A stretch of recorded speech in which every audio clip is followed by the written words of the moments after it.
रोज कुएं से पानी भरना, शिव जी को चढ़ाना, जल पीना। साधु संत यही क्रम पूजन पाठ का करते।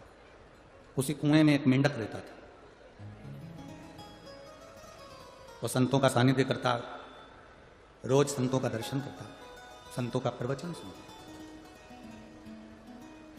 एक दिन संत ऋषिजन गुरुजन आते, साधुजन आते। उसके पहले एक सांप पानी में, बहुत जहरीला सांप पानी में गिर गया, मर गया। उसका जो विष था वो पानी में उसने उगल दिया। मेंढक ने देख लिया कि इसमें सांप गया है और वो सांप ने विष उगल दिया। अब मेंढक करे तो करे क्या, उसने इंतजार करा कि संत आएंगे तब उनके सामने मैं पानी में गिर जाऊंगा तो संत कम से कम इस पानी को लेकर नहीं जाएंगे। संत जैसे ही आए, साधुजन जैसे ही आए, मेंढक पानी में कूद गया तो जहर का पानी था, उसमें मेंढक मर गया, शरीर नीला पड़ गया। संतों ने कहा इस पानी में मेंढक पड़ा है और पड़ते से ही मर गया है। थोड़ी देर बाद संतों ने उस मेंढक को बाहर निकाला तो देखा कि वो मेंढक नीला पड़ गया था जहर के कारण।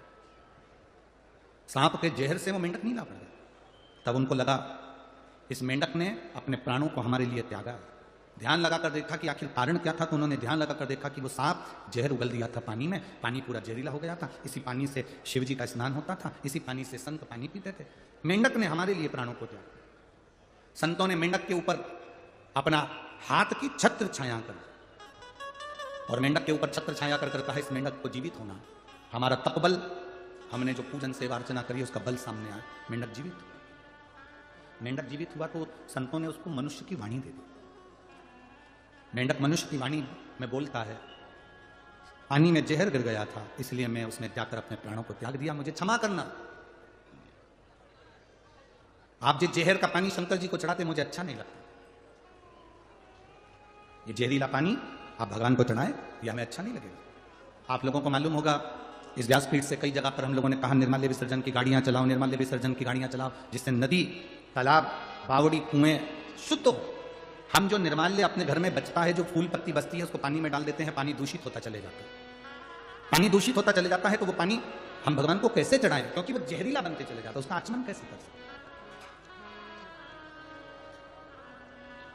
आपको कथाओं के माध्यम से कहा कि अपने घर से एक लोटा जल ले जाया करो, शिव जी को जल चढ़ाया करो, क्योंकि तुमको मालूम है तुम्हारे घर का जल कितना शुद्ध है। हम दूसरी जगह का पानी उठाकर महादेव को चढ़ा रहे हैं, वो पानी में कितना क्या विष मिला है, क्या मिला है, हमको अंदाजा नहीं है। वो कितना दूषित है ये हमको अंदाजा नहीं है।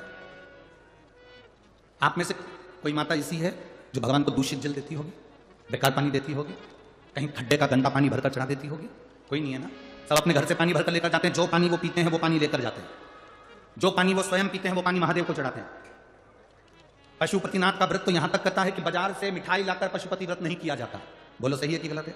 घर में खीर बना लो, घर में सीरा बना लो, हलवा बना लो, घर में मीठा चावल बना लो, घर में तुम जो बनाना हो बनाओ, पर घर में बनाओ। इतना शिव जी की पूजन में शुद्धता का ध्यान स्मरण रहता है। तो हम कहते हैं कि घर से जल लेकर जाओ। जैसे मेंढक ने कहा पानी अशुद्ध हो गया था, उसको शुद्ध कैसे करें, इसलिए मैंने प्राण किया। आप जब निर्माल्य विसर्जन के लिए वाहन चलाते हैं, रथ चलाते हैं, गाड़ियां चलाते हैं, उस समय पर आप नदी को, तालाब को, बावड़ी को शुद्ध कर रहे हैं और वो पानी शिव जी को चढ़ता है तो उसकी पवित्रता का फल हमको भी हमारे खाते में जाता है और हमारी जिंदगी सार्थक होती है। अब मनुष्य की वाणी मिल गई। संतों ने कहा तुमने हमारे प्राण बचाए हैं, महादेव की सेवा के लिए तुमने जल को बचाया, मांगो तुम्हें क्या चाहिए। उस मेंढक ने हाथ जोड़कर कहा मैं क्या मांगू, बस आपका दर्शन हो गया, इससे बढ़कर और क्या चाहिए, इससे बढ़कर और क्या चाहिए। आप अपना घर छोड़ छोड़कर दूर दूर से आके यहां धूलिया नगर में शिव महापुराण की कथा सुन रहे हो। कोई नासिक में कथा होगी तो कथा सुनने के लिए नासिक वाले वहां पहुंचेंगे। मां गोदावरी के तट पर कुंभ का जहां मेला भराता है पंचवटी में, जिस नासिक में साधु संत सन्यासी तपस्वी साधक उपासक 33 कोटि देवी देवता, जिस नासिक में, जिस पंचवटी में स्वयं राम गोदावरी का स्नान करने के लिए तरसते हैं, ऐसी पंचवटी में हमें शिव पुराण की कथा गंगा रूपी मिल जाए, इससे बढ़कर और क्या चाहिए, इससे बढ़कर लाभ और क्या मिलेगा। महाराज शिव महापुराण की कथा कर रहे, भगवान शंकर की कथा वर्णन कर रहे, शिव कथा कर रहे।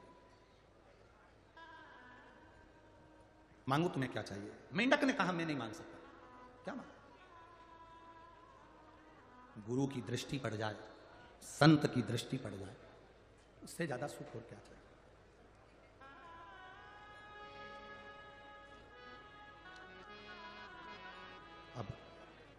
संतों ने कहा मांगना तो पड़ेगा, क्योंकि किसी गुरु का जब दर्शन होता है तुम नी भी मांगते तो परमात्मा खुद दे देता है। असली गुरु का यदि दर्शन हुआ है, असली गुरु का यदि दर्शन करा है, तुम नी भी मांगोगे तो भी वो दे देगा, आप ना मांगे तो भी वो देगा। किसी सदगुरु का यदि दर्शन हो, उस समय पर यदि आप हाथ जोड़कर भी अपने दिल की बात केवल गुरु को, सदगुरु अगर है, कोई छल नहीं, कोई दिखावा नहीं, कोई प्रपंच नहीं, कोई ढोंग नहीं, सतगुरु अगर कोई है, उसको देखकर आपने हाथ जोड़कर भी प्रार्थना कर कर कह दिया, निवेदन कर लिया, खाली ना जाता कोई दर से तुम्हारे, खाली न जाता कोई दर से तुम्हारे, मैं भी खड़ा हूँ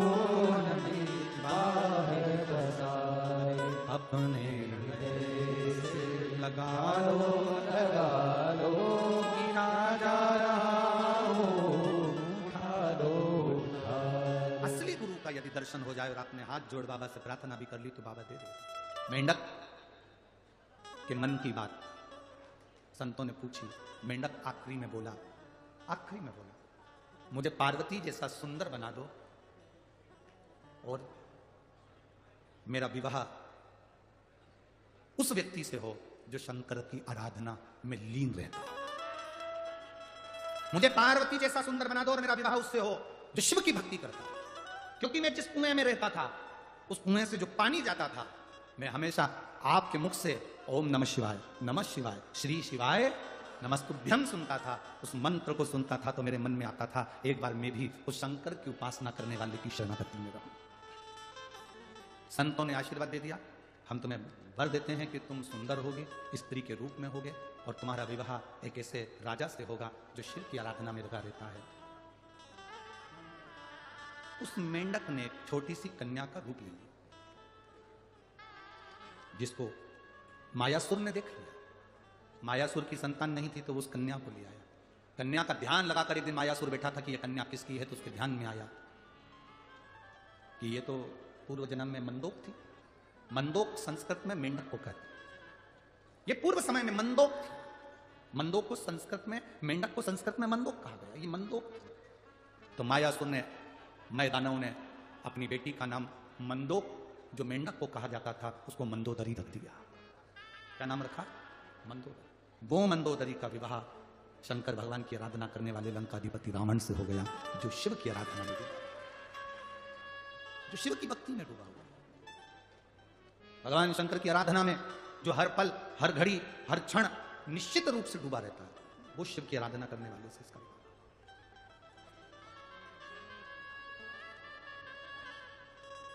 और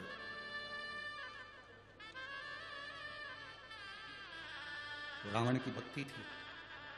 मंदोदरी कई बार रावण को समझाती थी कि तुम शंकर की आराधना करते हो, तुम समझो नहीं। रावण के पास में वैभव बहुत था, धन बहुत था, सत्ता बहुत थी, संपदा बहुत थी, बस एक कमी थी रावण के पास में। रावण के पास में एक चीज की कमी थी। क्या कमी थी रावण के पास में? उसको ज्ञान देने वाले अच्छे नहीं थे। राम जी के पास में न धन था युद्ध के समय पर, न हाथी था, न घोड़ा था, न रथ था। युद्ध के समय पर राम जी के पास में सुंदर वस्त्र भी नहीं थे, राम जी के पास में बहुत सारे शस्त्र भी नहीं थे, और राम जी के पास में सबसे बड़ी चीज थी, उनको ज्ञान देने वाले अच्छे थे। जिसके जीवन में ज्ञान देने वाला अच्छा है, वो कंगाल होने पर भी करोड़पति बन जाता है, और जिसके पास में ज्ञान देने वाले श्रेष्ठ नहीं है, वो करोड़पति होकर भी रोड पर रह जाता है। रावण करोड़पति था, धनपति था, सत्तापति था, संतान, वैभव सब कुछ था, और रावण के पास में ज्ञान देने वाले नहीं थे। जब रावण ने पूछा सभा में बैठकर, राम जी सेना लेकर आ रहे हैं बंदरों की, मेरे सभासद, मुझे ज्ञान देने वाले जितने भी बैठे थे विद्वान, उनसे पूछा मेरे लिए आज्ञा करो कि राम सेना लेकर आ रहे हैं तो क्या करना पड़ेगा। तो इतने में जितने बैठे थे ज्ञान देने वाले वो सब खड़े हो गए। उन्होंने कहा आन दो, ऐसे एरे तेरे बंदरों को तो अपन सब निचोड़ के खा जाएंगे। ज्ञान देने वालों को ज्ञान देना था कि राम जी के पास में एक दूत भेजिए और बुलाओ, सीता वापिस करो। ये गलत है किसी की स्त्री को अपने यहाँ रखना। पर ज्ञान देने वालों ने ज्ञान नहीं दिया, उल्टा रावण को भड़का दिया। कई कई लोग ऐसे होते हैं जब बहुत विषम परिस्थिति होती है राजनीतिक उठापटक में या प्रशासनिक उठापटक में, लोग बहुत सारे ज्ञान देने आ जाते हैं। अरे वो तुम्हारे लिए ऐसा बोल रहा था, वो तुम्हारे लिए वैसा बोल रहा था, उसने ऐसा कर दिया, उसने वैसा कर दिया। उफान मत लाना दूध में, रत्ती भर का भी। जितनी नम्रता से जिंदगी जी सकते हो उतनी नम्रता से चलना। रावण को ज्ञान देने वाले श्रेष्ठ नहीं थे, इसलिए रावण का पूरा कुल डूब गया। राम जी के पास में ज्ञान देने वाले थे। उन्होंने पूछा ये समुद्र रास्ता नहीं दे रहा, क्या करें? तो किसी ने कहा कि एक काम करो, समुद्र के लिए बाण छोड़ देते हैं। भगवान इतने में जामवंत बोला, इतने में हनुमान जी बोले क्यों छोड़ना, बाण छोड़ेंगे समुद्र के जीव मर जाएंगे, रहने दो। शंकर जी की पूजन करते हैं, शंकर जी जो आज्ञा देंगे वो करेंगे। शिव जी की स्थापना करी, रामेश्वर धाम की स्थापना करी, पूजन चालू करी, पूजन करिए तो भगवान शंकर ने ज्ञान दिया, तुम्हारे पास में नल नील हैं, राम नाम लिखे पत्थर फेंकेंगे, वो तैर जाएंगे, पार उतर जाओगे। सहज